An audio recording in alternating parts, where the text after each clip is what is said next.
McCarthy Insurance Group, serving the community for over 70 years. For home, farm, motor, life, health and business insurance, log on to mig.ie or free phone 1800 50 11 11. Probably your best call in 2024. Charles McCarthy Insurance is trading as McCarthy Insurance Group, is regulated by the Central Bank of Ireland. Real people, real opinions, Real Talk Radio. The multi-award winning Niall Boylan Show. Now, we are always looking for a bit of inspiration on the show late at night, and tonight I'm thrilled to have in the studio Matt Keenan, a mental health advocate who went from having a mental health breakdown to being a men's mental health life coach. And of course, this comes at a time on the 10th of October, of course, is World Mental Health Day. And his story is quite, I suppose it's almost beating the impossible to some degree. Matt, good evening to you. I was going to say good afternoon. I don't know what time of the day it is. Good evening to you, Matt. Nice to talk to you. Niall, how are you doing? Matt, let's start at the start. You know, what led you down the path of, I suppose, depression in the first place, or what led you down that path? That's a very good question. I don't think you could pinpoint it to one single thing either. You know, I think I've always had a lot of anxiety inside me. It's like since you were young, or since you were a kid, like you'd been worried about everything. Really, exactly. Yeah. I just never really knew kind of what it was, you know, and that kind of manifested in different things, like, you know, different emotional issues, anger, that kind of stuff, you know. Yeah. And then it came to, I think, lockdown kind of, you know, magnified, exacerbated that to a certain degree. How old are you? Sorry, Matt, I don't mean to ask your age, but how old are you? Because I think that's important, it's relevant. How old are you now? I'm 40. I'll be 41 at Christmas. All right, okay. So up to COVID, you were kind of, although you had the anxiety, you were kind of handling life reasonably well, or you got through it. I got through it, yeah. I think it was the lockdowns and everything. I had a good routine, I guess, before, and then like everybody else around the world, and certainly here, we had some, as you know yourself, we had some severe lockdowns and restrictions in place. So going from having a good routine, you know, leaving the house, going to the office, all of that kind of stuff, to being confined in a room. Sitting there with your pajamas and cornflakes for the day, yeah. That was difficult for everybody, yeah. Yeah, pretty much. So the breakdown happened, and I spoke to my wife and was like, look, what do we do? And I decided, okay, look, I'll go to the doctor, I'll see what he says. And I think I was in there. And were you feeling, sorry for interrupting me, when you went to the doctor that time, it was obviously bad for you to want to go to a doctor. Was it a case of not wanting to get up in the morning? People describe these symptoms of, you know, not wanting to get out of bed, lack of focus, just constantly worrying about, I imagine, bills and all the usual things that people worry about, but everything gets kind of magnified in your head. Is it, because I've often had those days, you wake up and you're worried about something, but you actually don't know what you're worried about. You're just worried about everything. Yeah. You know what I mean? Yeah. And it actually gets really in on you. You just can't get yourself out of that mood. Yeah, and that's the thing. Like, it was like, it kind of got to the point for me where it was like, look, what do I had been through different types of counselling over the years, you know, bereavement counselling, kind of anger management, that kind of stuff. But this time it felt really serious. Do you know what I mean? So I thought, right, well, let's go to the doctor. Let's see what he says. You know, maybe he can put me in touch with somebody or whatever the case is. And, you know, after being in the office with him for 10, 15 minutes, he's like, look, you've got depression. Let's put you on some medication and see how that works. You know, give me a shout. Did he mention talk therapy? Did he mention... He did kind of say, look, we're going to put you on meds. Let's see how they're going. You know, if you want to, you know, outside of this, look up for somebody, that kind of thing, blah, blah, blah. But it wasn't, it was kind of a passing comment, if that makes sense. Okay. The medication was the priority, yeah. Yeah. So it was like, give me a shout in a month and let's see how you get on. So I... What was the medication, by the way? Was it Valium or...? It was venlafaxine, it was called. Okay. So that goes in doses of 37.5 milligrams each time. Which I'm assuming has the usual black box warnings on it, that some of these medications, although they can work for some people, I don't know who they work for, but they do work for some people, and they help to get them through life, I suppose, to some degree. But they can have really bad side effects. They can, yeah, absolutely. Yeah. So for me, it was like, look, I gave him a call a month later, and I thought, look, I don't feel any different. It's not working. You know, I don't feel like it's making much of a difference. So the dosage was increased, and a month later it was increased, and a month later it was increased. So I go from, that was like end of January, February time, up until around August, September.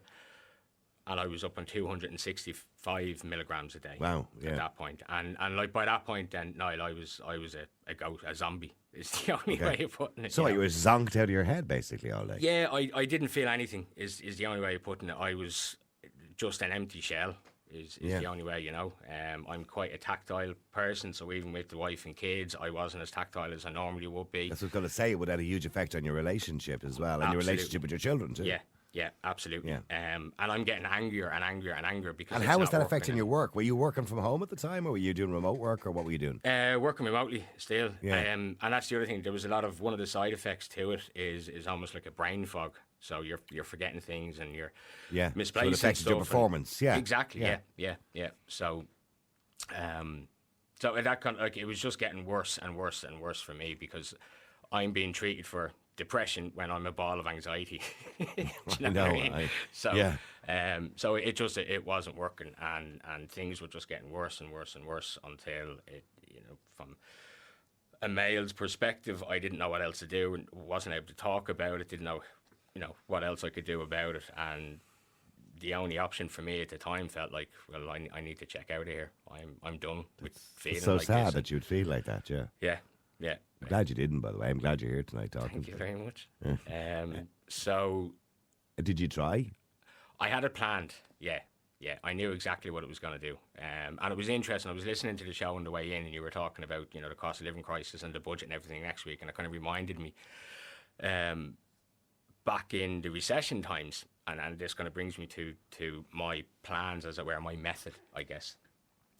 During the recession times, there was an increase in single car fatalities and male suicides. Yeah. And the reason for it is the coroner and the pathologist can't call a single car traffic accident or a suicide. It has to be ruled out as a road traffic accident. Right. Okay. So during so if a guy got into his car and he was so worked up and ran himself into a wall, that was a road traffic accident. It's a road traffic accident. It's not suicide. Was that your plan, by the way? And that was the plan. That was mine. So there's a strip, I don't know if you know it or not, kind of between the Bray North and Bray South exit on the N11. You're coming from 120 onto 100 kilometres an hour. That's the speed. You can kind of bend that a little bit if you needed to. And there was a road barrier, and the plan was to drive straight into it. Wow. Yeah. And the reason for it is because the coroner. You got to be so bad in such a bad way to think of something, to do something so bad to yourself as a person and not value yourself enough to do that. You know what I mean? And that's the thing. I think that's the big one. Like, even from a male perspective, like we're taught not to talk. We're told not to show emotions and show feelings. Yeah, we're macho. We're cool. Stuff, so we're macho and cool. That's it. And we all have that. to be these strong, stoic alpha males all the time. Put on a brave face. Big boys don't cry. Absolutely. Yeah. Many times, even as a kid, you're told when you're upset or feeling sad, and your parents turn around, so you're upset about it. I'll give you something to be upset about. It's constantly being invalidated. Do you know what I mean? So for me, that was the route to check out. What got you past the point of wanting to check out? Did you talk to somebody, or did you hear of it happening to somebody else, and just kind of say life's too short? I had gone out in the car, and I was going. And I didn't. Thankfully, I got home, and I think at that point, did you go to Bray? Oh, I live in Bray. I'm from Bray. You live in Bray? Okay, so it was literally around the corner from where I live. So you made the step to do it. You were actually going to do it. Yeah. You were in the car. Yeah. And what was it that in your moment, in your mind? Because I know for me what it would be. It would be my wife. It would be my kids. Whatever. Well, that's it. That was what stopped. That was exactly it. I don't know if you when you drive close to the edge of the road and you hit the little bumps and you can feel them in the car. That kind of checked me out of it, if you know what I mean. Yeah. And then it was like, what the hell are you doing? Go home. And I got back to the house, and I was wound up, and everything was obviously all over the place. And I thought, right, I really need to talk to somebody because this is not working. So I went out and I looked for a therapist, and I found a really good psychotherapist in Bray, and spent the next, I don't know, probably 6 months or so, once a week in some intense psychotherapy with her. And it was what was funny was, it was probably session 9 or 10, right? So that's 10 hours, say, with a psychotherapist, when she realised, Matt, you don't have depression. You've got severe anxiety, or GAD, generalised anxiety disorder. But my anxiety gets so bad that it sends me into a depressive spiral. So if I don't keep an eye on my anxiety, it'll get so bad. I'll have these depressive episodes, basically, is what it is. And do you think the medication had anything to do? Because I know some of the medication, the side effects can be, suicidal ideation. Yeah. So do you think the medication had anything to do with the way was it exasperating it and compounding the way you felt? Yeah, I think so. And I think from my own perspective as well, I probably should have gone to speak to somebody sooner. Do you know what I mean? I thought, maybe there was a little bit of naivety in there that, I don't know, the tablets will work, it'll be fine. Do you know what I mean? But definitely, I think they exacerbated it to a certain degree. And on the point of medication, like the first 2 episodes of the podcast are kind of me telling my story, and then medication or therapy, which is one. Yeah. And I kind of look at it as a horses for courses scenario. Like, I know guys who are on antidepressants and they wouldn't be the people they are without them. For me, I had a bad experience on them. They didn't suit me. Do you know what I mean? Yeah, I interviewed a woman there going back about 7 years ago. It was a famous story, actually. Her son, his girlfriend broke it up with him, and he was only 17, and he was depressed. So his mother brought him to the doctor. She put him on SSRIs, is that what they're called? Yeah, that's the ones, yeah. And same as yourself, it wasn't doing any good. He was still depressed, so they upped the dose, up the dose. And that was constantly the answer, to up the dose. Sadly, he went into Dunnes Stores, bought a set of knives, and killed the new boyfriend. Yeah. And his mother for years has been fighting, this idea of just medicating somebody immediately. She campaigns for it. She's a brilliant woman. She campaigns for it because her son had never been in trouble in his life. He wasn't an aggressive person. He wasn't this person who did this, who committed this tragic murder, essentially.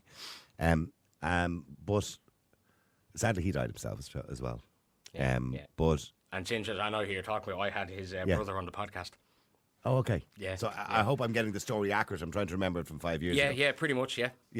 And it was the medication that made him do it, as far as she's concerned. As far as and she's done a lot now as well in terms of raising awareness about the medication. And I think this is the point about it. I know, sorry, and I just want to interrupt you just very quick, because I want to be careful and be conscious of the fact that many people are on antidepressants. Yeah. I don't recommend you go off them based on this conversation. You should talk to your own doctor. Absolutely. About that as well, because they could be beneficial for you, but obviously be cautious. And that's the thing. Like, for me, I had a bad experience, but that's my experience. I can't say that they're bad or that they're good in any way, shape or form. I can only talk about my experience personally on them. And in one of the episodes of the podcast, I kind of used the sports analogy, right? In that, if you're playing football, you get a bad tackle, you go down, you'll go to the doctor, he'll give you painkillers, but we'll probably send you to a physio to get the muscles rebuilt and all of that kind of stuff. Yeah. So look at it that way.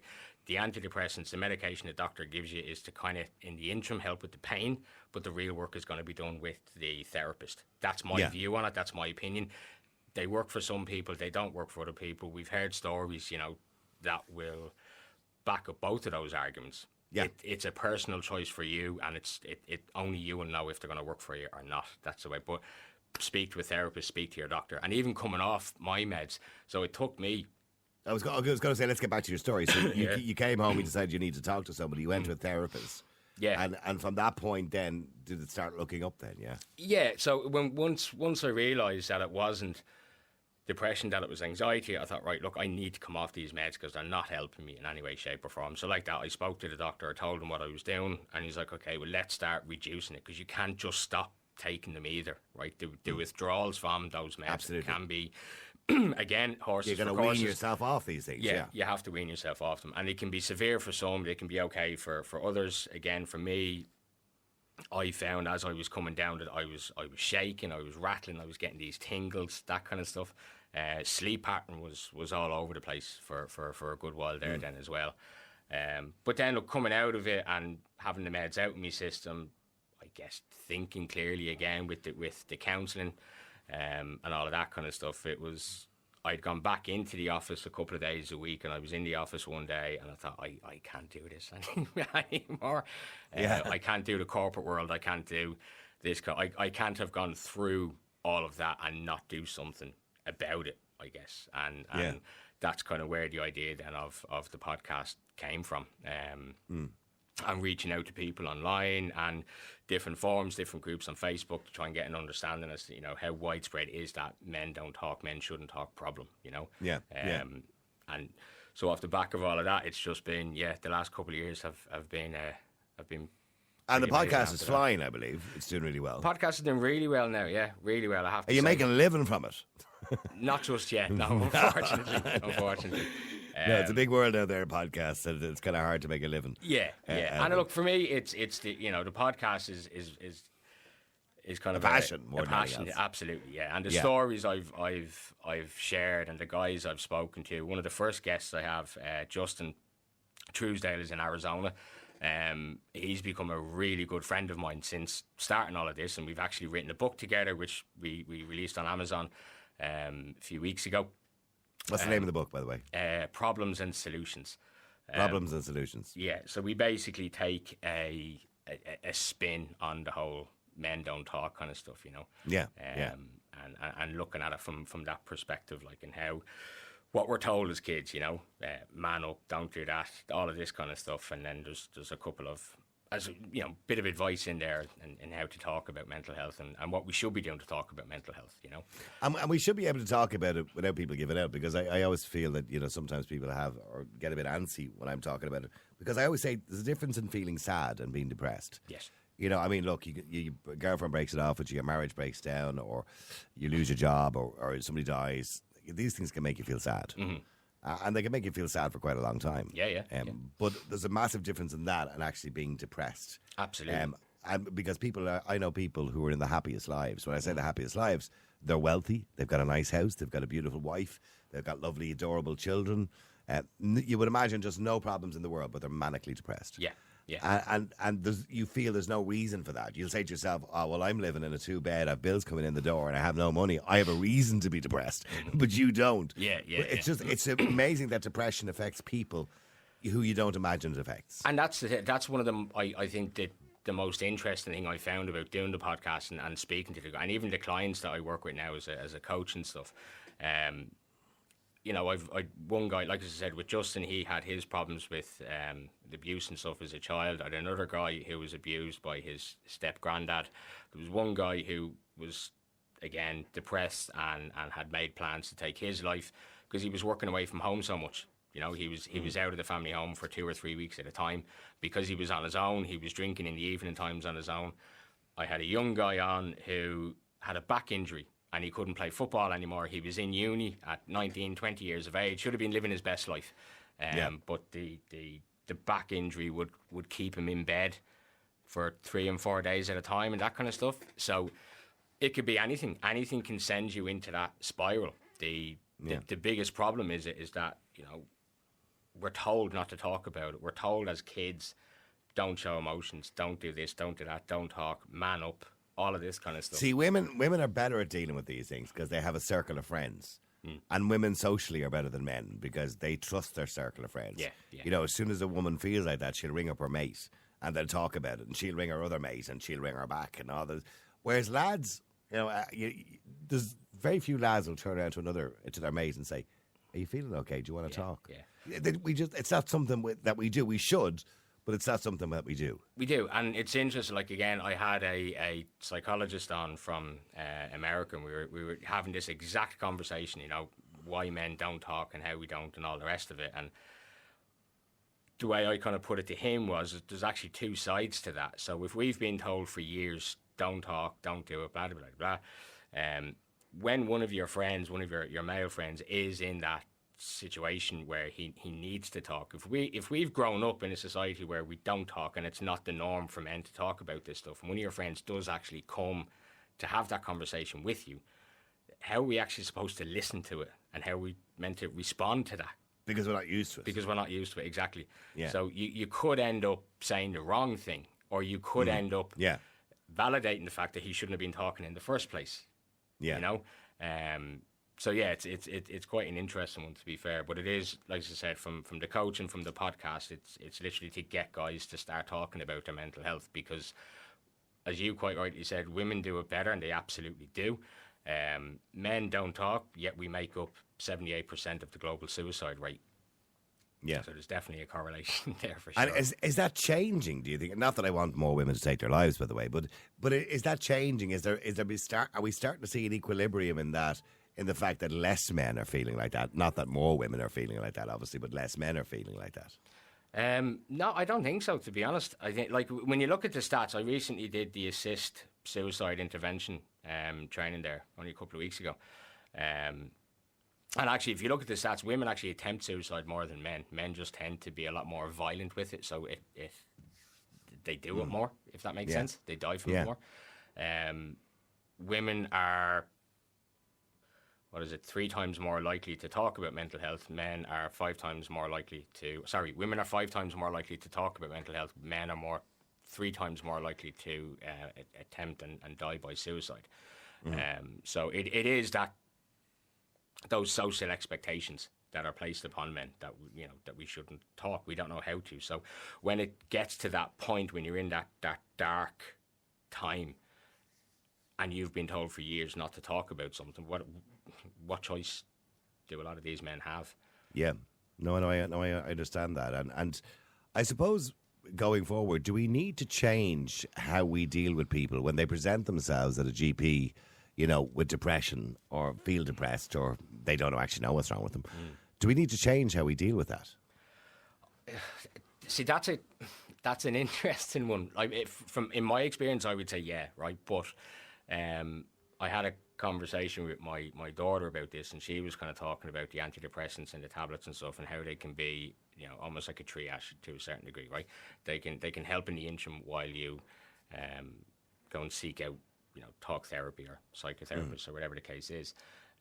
I think there needs to be a lot more awareness around talk therapy. I think there needs to be a lot more access to it as well. I guess, from my experience, I was kind of lucky in the sense that, I went privately with mine, so that it costs a lot of money every single week for me to go and see the therapist. There's a lot of people in the country who maybe don't have that disposable income to be able to do that, so they're waiting on state services, and that can take years, So there definitely needs to be a shift in that somehow. We definitely need to be able to give people more access to those kind of services, absolutely. Okay, in relation to depression in general, as a society, do you think we're getting better at dealing with mental health? And forget about the GPs at the moment. But as people, as human beings, do you think we're getting better at dealing with it? I think to a certain degree we are. I think there's a lot of, even from the corporate world, I think, and I think there's a lot of box ticking, if that makes sense. You said earlier, World Mental Health Day is the 10th. So next week, you're going to see a lot of stuff all across social media. For that one day, which is great because it does raise awareness, but then as soon as the 11th comes, it's going to drop down, I think we have to be raising awareness and doing things about mental health in the same way that we look at any other type of physical ailment or physical health. The campaigns need to be running just the same way as like cancer campaigns or anything like that. Does that make sense? And is there financial support there for people? Because a lot of people feel the barrier there, for mental health is sometimes can be financial. In other words, they don't have, say, the money to go to a specialist. They go to the doctor. He recommends somebody. There's like a 10-month waiting list or something like that. Yeah. So you need to go privately. So is there any financial support, or is that something we should be looking at? Again, that's something we should be looking at a hell of a lot more, absolutely. Because like you quite rightly said, for me, I was able to go and pay for it, and I had the money there to do it. If I didn't, I'd have been on a waiting list for God knows how long to go and see someone. And we hear stories about that as well. Even in the assist training that I did, they were talking about, if somebody is in that dark place and you bring them, you ring an ambulance for them or you bring them into the hospital, they can be checked out and discharged within a couple of hours without any type of follow-up. And these people can just walk straight out of the hospital and go and do what they were planning on doing 2 hours earlier, So there has to be a much, much bigger focus on mental health, and when somebody's presenting themselves to a doctor, to a hospital, to whatever the case is, they need to be taken very, very seriously. Yeah. So when I say we don't take people seriously, I think we misdiagnose people on a regular basis. I think that's part of the problem, isn't it? We're misdiagnosing it because there's so many aspects to depression or high anxiety or whatever it happens to be that you have, and you mentioned GAD. I mean, there's so many aspects to what could be wrong with you. And we're not actually looking into why a person is feeling like that. We just know they are feeling like that.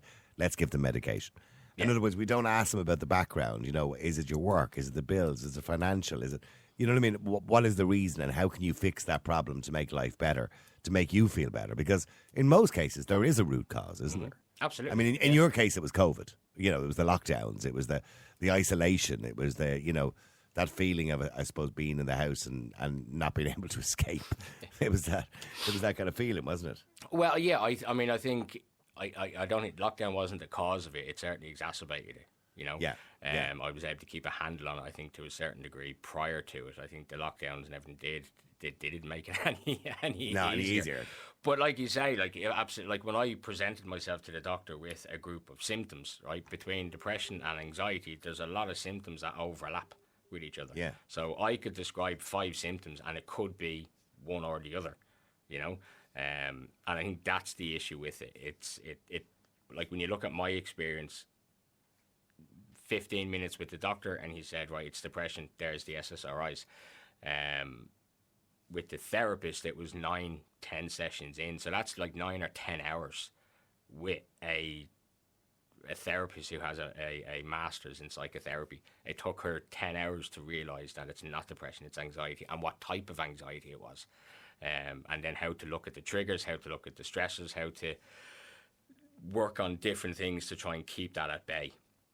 So as you quite rightly said, yeah, there is a sense of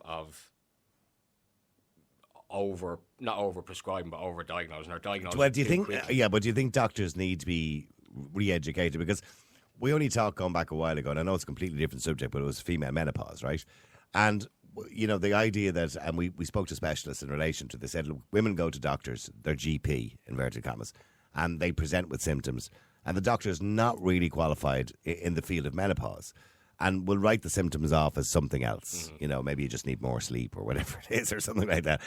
Whereas, and the same maybe goes for depression, that maybe, doctors in general, I mean, as much as the best intentions in the world, but they're not really trained to deal with everything. They can't, because there's so many, the human body is capable of so many problems that you couldn't be trained in everything. So do we need more doctors that specifically deal with mental health, that deal with anxiety, that deal with depression, and they would be specific GPs? Do we need more of that? I would like to think so, yeah. I would like to think that, within, when you go back 20 years, right, and you had the one doctor in the surgery and that was your GP, you go into any GP surgery now, you could probably see 5-6 different doctors at any given time, depending on which one you happen to get an appointment with. If you're lucky to get an appointment in that regard. Yeah, you're not allowed to get sick. Yeah. Impromptu. You have to give them warning that you're going to get sick nowadays. Absolutely. 3 weeks warning. Yeah. So I do feel, yes, we do need more.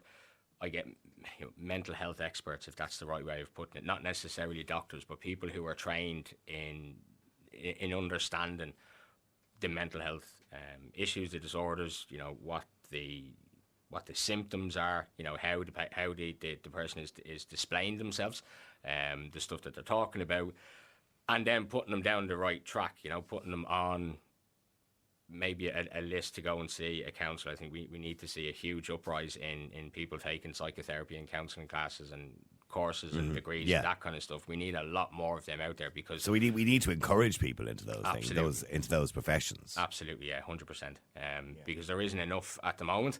And look, it's like anything in the country at the moment. Niall, everything is sort of oversubscribed at the moment. And there's huge waiting lists for all areas of public health. So there definitely has to be a push in that direction for sure. I mean, a lot of texts, by the way, coming in at the moment, by the way, suggesting that you're doing a wonderful job.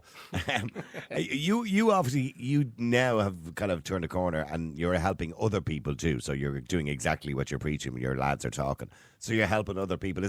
I'm assuming it's mainly men that come to you. Yeah. So for me, I deal with men, basically, men with high level stress and anxiety, different mental health issues. I have a program that I take them through from a coaching perspective, and then leading into a mentoring element then as well. But then I also go into businesses and companies and deliver mental health workshops, how to break the stigmas of it, how to get guys to talk about it, how to kind of spot it then in your colleagues and that kind of stuff, because I think a lot of it is... you might talk to somebody in work where you're not going to talk to maybe a family member or that kind of thing, but it's how to spot that conversation. I'd say some professions are worse than others. Like, for example, the construction industry is probably one of the worst professions, because they're not going to talk to each other about stuff like that unless you try and talk to them first. You know, whereas if you're in a mixed an office where you may have male and female and there's a kind of lighter mood to this place, you might talk to somebody. But when you're in a construction site, I suppose, with loads of these burly men walking around, you know, that's kind of, the place is oozing macho-ness. It's more difficult for a guy to come out there and talk about something like that, isn't it? It is, and again, that just brings it back to the social stigmas and societal expectations of the whole thing now, you know, because we're constantly being told, like as I keep saying all night, we're constantly being told not to talk, not to do it, and like as you say, if you're in that kind of environment where it is such a male-dominated environment, do I say something to that guy? Do I tell him I'm not feeling well? I broke up with the girlfriend, I'm feeling really sad, or you know, marriage is ending. What do I do? Who do I talk to? It only takes one off-the-cuff comment for that bloke to hear, and he's not going to open his mouth. Do you know what I mean? And we need to make it more socially acceptable for blokes to start talking about mental health, because, like I said earlier, 78% of global suicide rates are men. I think the statistic in the UK and Ireland, there'll be 14 men will die tonight, between the UK and Ireland, every day. That's shocking, isn't it? Yeah, absolutely. And by the way, in relation to that, but I don't want to leave out the fact that women do take their lives as well. No, 100%. But obviously not to the same extent. No. And we've seen that throughout the years. Pardon me, sorry. Do you believe that we should encourage children in primary school to learn more about positive lifestyle and encourage them to talk as well? Because that's where we kind of start. It's like everything. It's like with crime and all these other things. You got to nip it in the bud at an early age. Yeah. So should we be talking a little bit more, particularly to young boys, I suppose, and maybe girls too, but certainly young boys in school, and teaching them how to talk? Absolutely. And I think that's where the change needs to come. You know, I've companies that will come to me and ask, you know, what do we do? How do we? And it's like, you change the culture. That's where it comes from. That's where the change happens. It's a cultural change that has to happen, and it has to start from the ground up. If you have, you know, kids going into primary school and they're learning tools about, you know, self-regulation, they're learning tools about mental well-being and all of that kind of stuff, it's going to follow them through their whole lives. If you make it the everyday norm for kids, whether it's, you know, girls or boys, to talk about mental health and talk about well-being, then it's just going to have a natural progression as they move forward, and everyone's going to start doing it. That's the thing. So it doesn't become that stigma. It doesn't become that taboo subject anymore. Whereas, you know, for me growing up, it definitely was. You didn't talk about mental health growing up, and men, even now, very rarely talk about mental health. But like as you quite early said, absolutely. If I'd love to see, you know, curriculums going into schools. I did a podcast with an ex-England rugby player, Tom Johnson, not too long ago, and he's developed this software. It's like a gamified software that he's pushing into primary schools, where it gets kids to do exactly that. So they have a little avatar that they play with every morning, and based on what they do with the avatar, will ping stuff to the teachers to say, you might want to keep an eye on that kid, or you might want to have a chat with him about this. But it's promoting that mental well-being on a constant basis, so that it just becomes the everyday norm. All right, well, look, if people want to learn more, it's been a very interesting conversation, I have to say, and I'm sure most people would find it would have been an interesting conversation, but they can hear more of it and more in-depth conversation in relation to if you're anxious, if you're feeling depressed, and you're looking for someone to talk to and how to do all that. And the podcast is called The Anxious Lad. Well, and why is there dots between the L, the A and the D, by the way? What does the LAD stand for? So LAD stands for living with anxiety and depression. Oh, right. Okay. Very good. Yeah, very yeah. good. That's a good play on words. I like that. Yeah. Okay. So The Anxious Lad, and you can get it on all the usual places: Spotify, iTunes, Amazon Music, all those kind of places. You can find it all the usual. So it's called The Anxious Lad. What's the book called again, by the way? The book is called Problems and Solutions, Navigation Tools. So Problems that's available and on Solutions. Amazon. And actually an interesting one on the Amazon one. So I think we have to thank Brexit for this. For some reason, you can't buy the paperback on Amazon.co.uk, but you can get the Kindle. If you want the paperback one, go to Amazon.de or Amazon.fr. So any other European Amazon site. Basically. Anywhere apart from the British. Right. Yeah, pretty much. Maybe they just don't like it, man. Anyway, you'll find the book there on Amazon. You'll also find the podcast on all the usual places. The Anxious Lad. Matt Keenan. Matt, listen, thank you very much indeed for joining us. I really, really appreciate it, and it's been lovely talking to you. Thanks, Keenan. I appreciate it. And continued success with the podcast and with the books and everything else. Thank you very much.